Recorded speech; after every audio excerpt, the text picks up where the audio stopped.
prochain webinaire va traiter de la reconstruction et le resurfaçage de corridors routiers dans Civil 3D. C'est une présentation de 20 minutes et c'est Martin Côté qui, encore une fois, sera le présentateur. Martin, je te donne le contrôle à l'instant. Bon. On voit mon écran? Merveilleux. Oui, c'est bon. Parfait. Ben, OK. J'ai 20 minutes encore une fois. OK, on va essayer.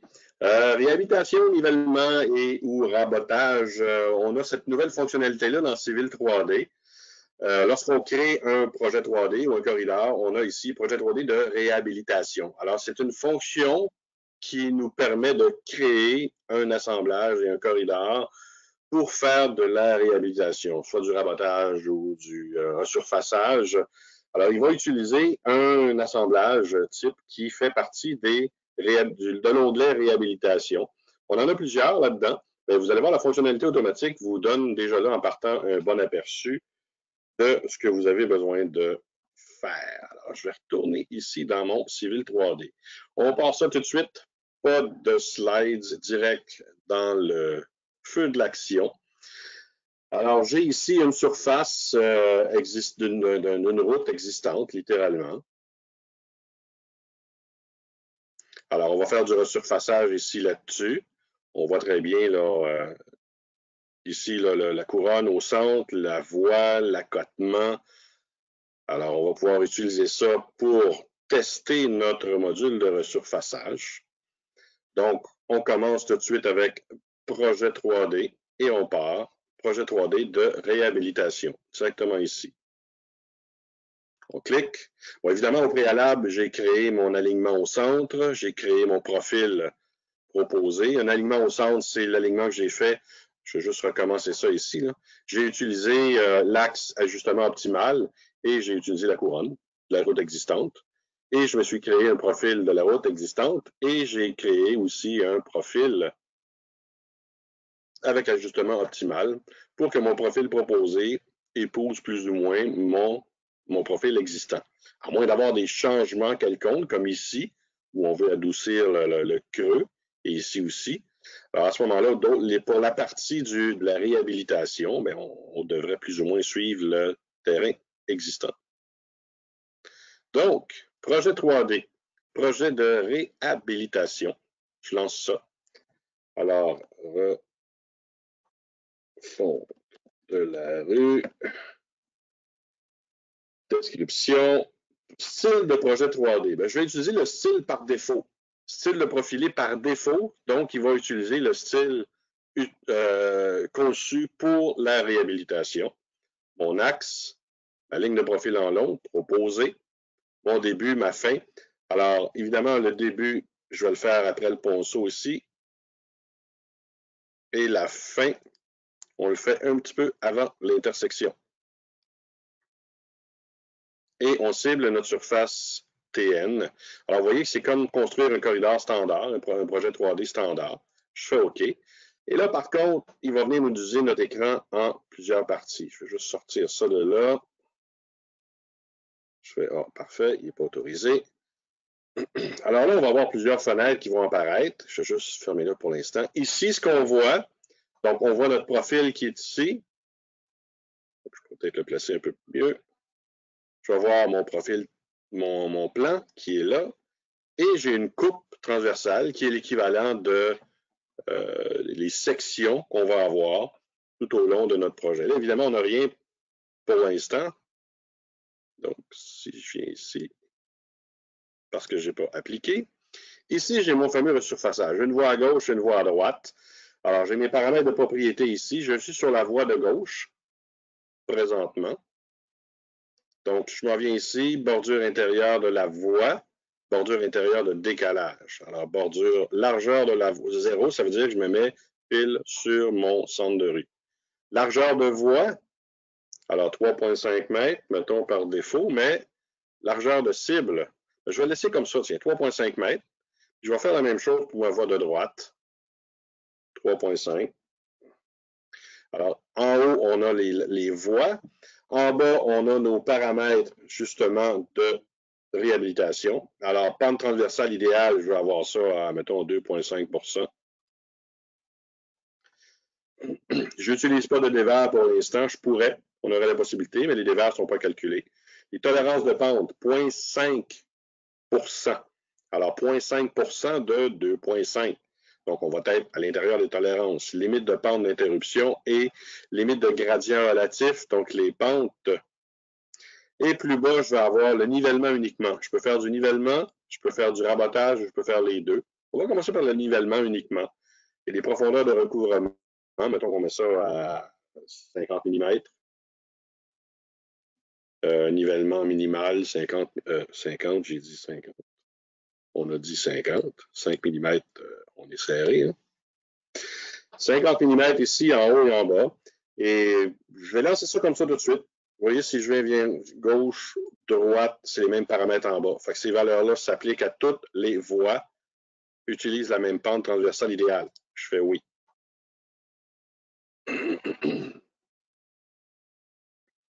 Alors, je m'en viens sur appliquer et il vient carrément construire un corridor.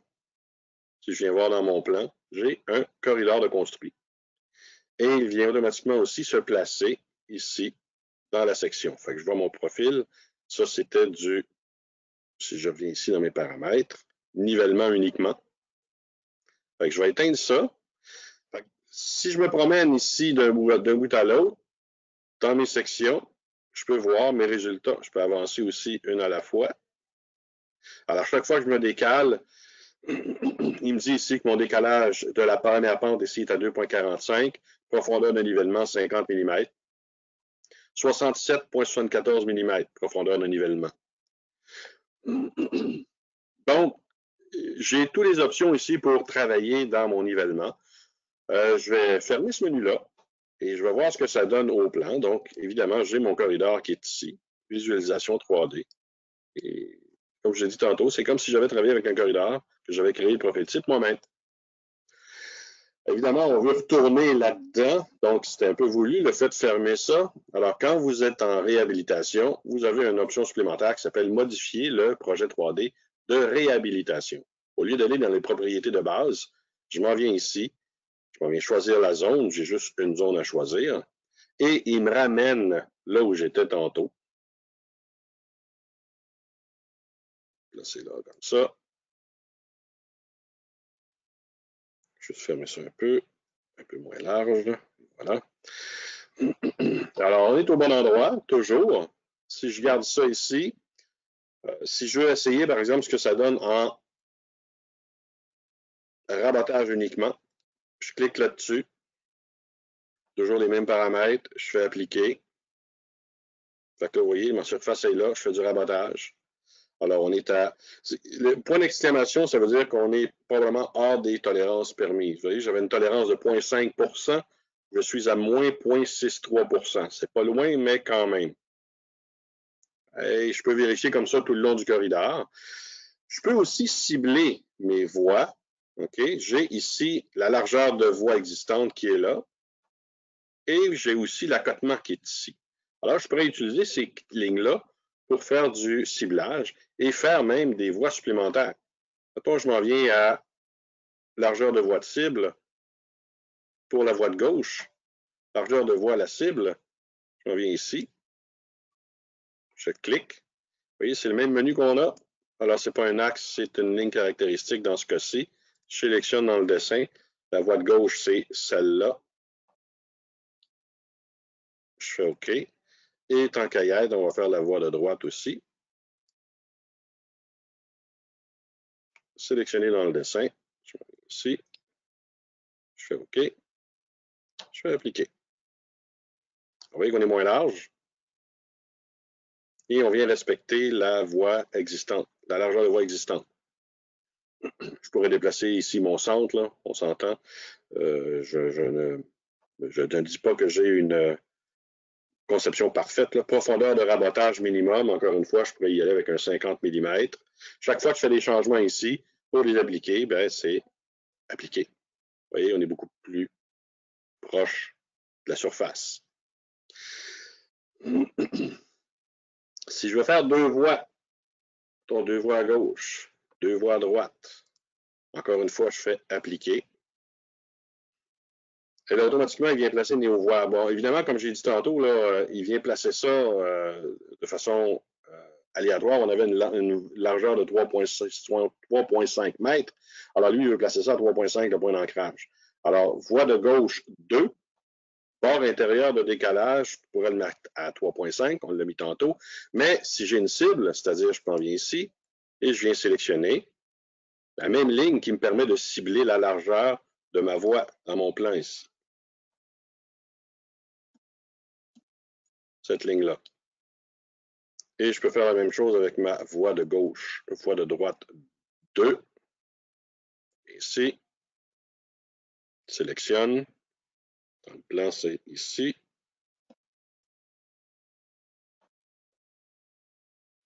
Et tant qu'elle est ici aussi en largeur de voie, ben, ça devient mon autre ligne qui est ici.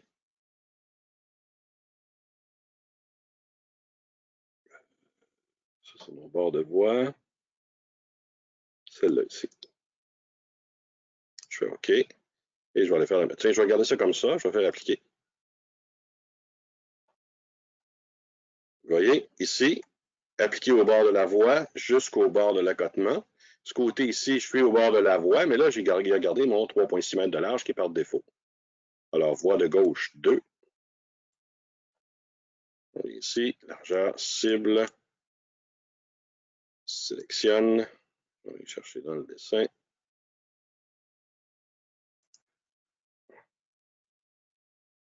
Et on applique. Merveilleux. Si je veux faire les deux, alors j'ai des pentes.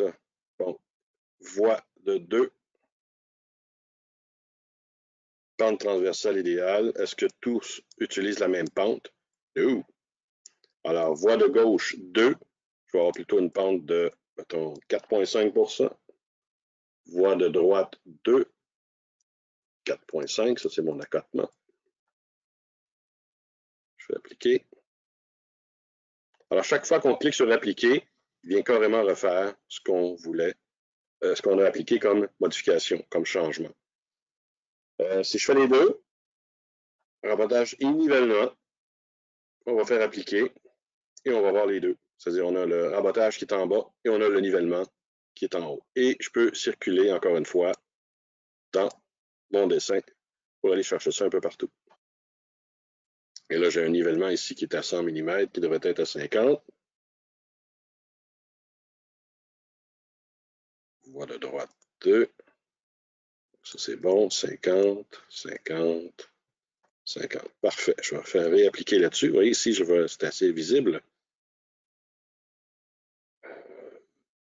Voie de gauche 2. OK. Pardon. Donc, ça, c'est la manipulation du corridor. Vous avez vu que c'est quand même assez rapide. Si j'ai plus besoin de ça, maintenant, ça, c'est littéralement un profil type. Il l'a mis où? Il le met loin d'habitude. Zoom extend. Ah, il l'a mis ici. Bon, il met des fois, on ne sait pas vraiment où, là.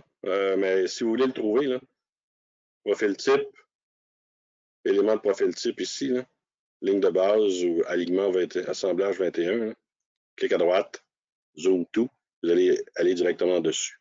Alors, je vais juste prendre celui-là ici, on va faire un déplacer, on va amener ça ici. C'est un profil type, comme on a l'habitude de les faire, comme on a l'habitude de les voir. Je peux carrément venir ajouter ce que je veux ici ou ce que j'ai besoin. Si je voulais, par exemple, terminer le bord de ma route avec un pavage, si je viens dans caniveau, par exemple, je viens me chercher une bordure de béton. Bordure, donc ça, c'est une valeur de 0. Ça, c'est une valeur de 0,001. À droite, je viens me placer ici.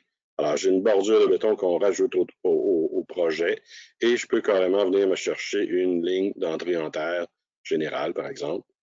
Je reviens ici, je clique là-dessus et ça y est. Et si je viens dans mon corridor, Je clique là-dessus. Comme n'importe quoi, je peux faire recréer le corridor. Et on voit ici la bordure de béton qui a été rajoutée avec la ligne d'entrée en terre. Si je veux voir ce que ça donne dans mon réhabilitation,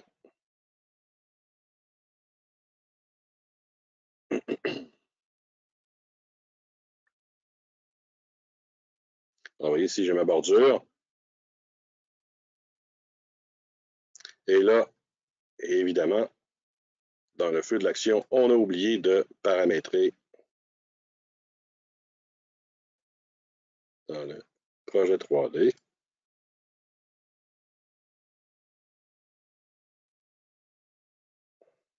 Propriété. Ma cible. TN, TN, TN. TN. Je fais OK. Je fais appliquer. Ça, il y a besoin de reconstruire. On voit le TN qui a été rajouté. Donc, c'est un profil type. Donc, on vient faire notre travail de réhabilitation sur la route et on peut carrément ajouter à ce travail de réhabilitation-là tout ce qu'on veut rajouter aussi, bordure, trottoir. J'aurais pu faire simplement la voie de roulement et ajouter un accotement standard avec toutes les épaisseurs de matériaux. Donc, c'est assez libre et assez ouvert là, comme travail. On n'est pas lié à ce que la réhabilitation nous offre. La réhabilitation, c'est simplement une option qui va nous construire automatiquement avec le bon assemblage pour calculer nos réhabilitations. Évidemment, quand je sélectionne ça ici, je peux retourner dans ma boîte de propriété qui est ici, avec paramètres de réhabilitation. En tout temps. Maintenant que le travail est fait, on va voir ce que ça donne comme résultat. On a gestionnaire de réhabilitation qui est ici. En fait, c'est la création d'un rapport. Alors, je ne veux pas ancrer ça. Alors, si on regarde ça maintenant à l'écran, tout le travail de réhabilitation est ici. Alors, voie de gauche 2, voie de gauche 1, voie de gauche 1. Ici, si je veux voir juste les deux voies de centre, je ne veux pas voir mes premières voies, je peux juste décocher. Alors, si je veux juste voir la voie de gauche, tiens, pourquoi pas? Juste la voie de gauche. Alors, on voit ici, par exemple, mon talus de base qui est 2%. Ça, c'est le TN. Et j'ai le talus idéal qui est là, avec ma tolérance. La différence est le talus corrigé.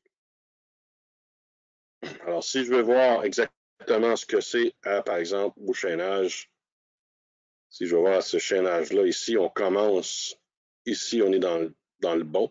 J'ai juste à cliquer sur ma ligne et dans le dessin, il vient me placer carrément là où on est. Là, on a sélectionné le choix dans la part. Et je peux carrément me déplacer par après, un après l'autre. Alors, j'ai le choix d'ouvrir, de fermer. Ça, c'est le rapport de correction. Et j'ai le rapport de rabotage et de nivellement qui est ici. Je vais l'ouvrir. Donc, j'ai aussi, même chose, bord 2, bord 3, bord 1. Alors, au premier bord, j'ai au centre, ce qui est le 0. Donc, on est à 0. On a moins 5. On part de ça. Ensuite de ça, j'ai une profondeur de, par exemple, ici au 309, de moins 97, moins 50. Toujours avec mes pentes, mes décalages, pardon, par rapport à mes cibles. Les points de contrôle 2 et 1, de l'autre côté, la même chose.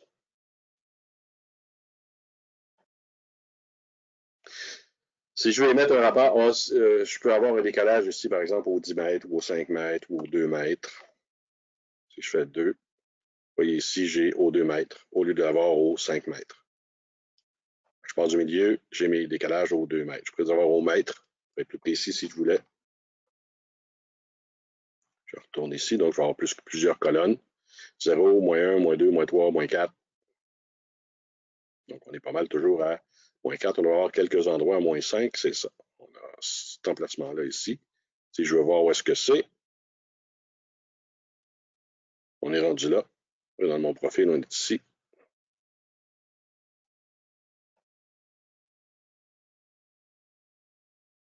J'ai ma petite ligne ici transversale qui est là. Ça, c'est ma ligne de positionnement à ce chaînage-là. Je peux aussi prendre ce rapport-là et l'exporter. Il va l'exporter en format HTML, évidemment. Enfin, si je m'en viens ici, rapport Rehab, je vais placer ça dans tiens, Infraroadshow, reconstruction, resurfaçage, je fais OK.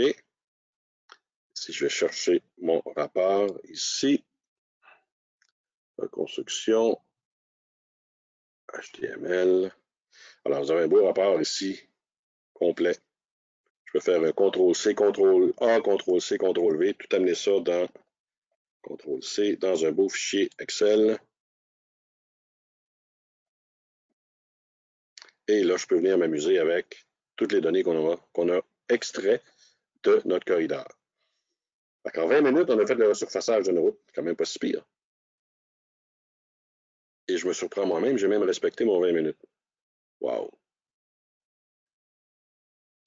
Alors, c'était le fameux module de resurfaçage. Vous voyez que c'est, en fait, c'est comme une intro. C'est comme démarrer un corridor avec toutes les options de resurfaçage, puis de rabotage, de nivelage. Et un coup qu'on a placé tout ça, bien, tout ce qu'il nous reste à faire, c'est de compléter le corridor en modifiant notre profil type qui nous a créé pour nous.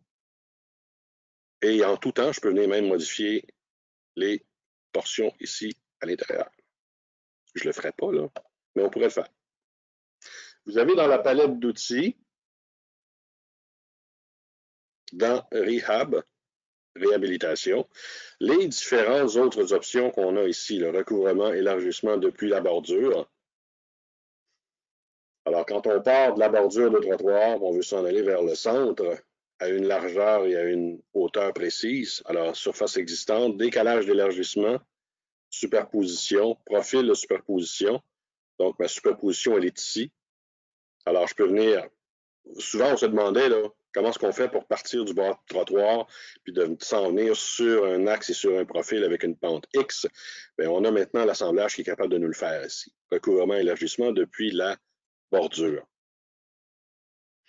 Alors, c'est un bel aspect civil 3D à explorer. Et pour ceux qui en font du resurfaçage, surtout au niveau municipal, ça peut vous faire sauver du temps, ou en fait, ça peut vous permettre de visualiser rapidement ce que peut donner un certain effet. Là. Surtout si on a des minimums à respecter, on peut voir tout de suite si on les respecte partout ou si on a quelques endroits où on doit exagérer notre nivellement ou notre abattage. Alors, c'était pas mal tout. Alors, même histoire, même principe. Si vous avez des questions, vous n'hésitez pas. Envoyez ça par courriel à moi ou à Maxime, ou les deux, pourquoi pas.